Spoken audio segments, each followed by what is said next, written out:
A case that shocked the city of Albany almost 3 decades ago was finally brought to a close today.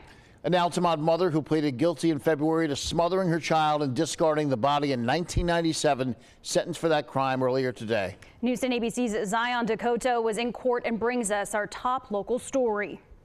In the Old Testament, baby Moses' mother left him in a basket on the Nile River to save his life. In 1997, Carrie Mazuka left her baby near the Moses statue in Washington Park. Only this mother killed her child. I did a horrible, unimaginable thing, and I live with remorse and regret. I am a great mom.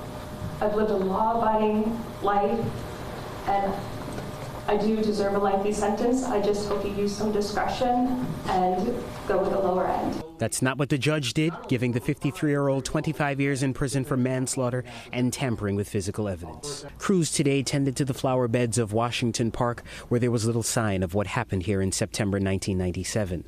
Mazuka, then 25, suffocated her baby hours after giving birth to him. She placed him in a cloth, brought the body to Washington Park, placed the infant next to a flower bed, and lit the cloth on fire, which burned part of the cloth and baby. Following the body's discovery, the city held a funeral for the child, naming him Moses Washington after the statue in Park.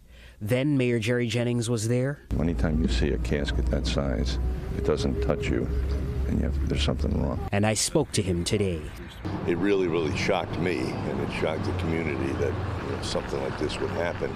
And we all came together. And we just want to prevent this from happening again. And that's what we all want to do. The prosecution read a letter by a probation officer who, like Mayor Jennings, said there was plenty of resources in 1997 for mothers who didn't want their child. The defendant presents as the polar opposite of an upstanding citizen. By her own admission, she had other options to killing her newborn child. DNA evidence led to Mazuka's 2024 arrest, exactly 27 years to the day the baby's body was found. She pleaded guilty in February 2025.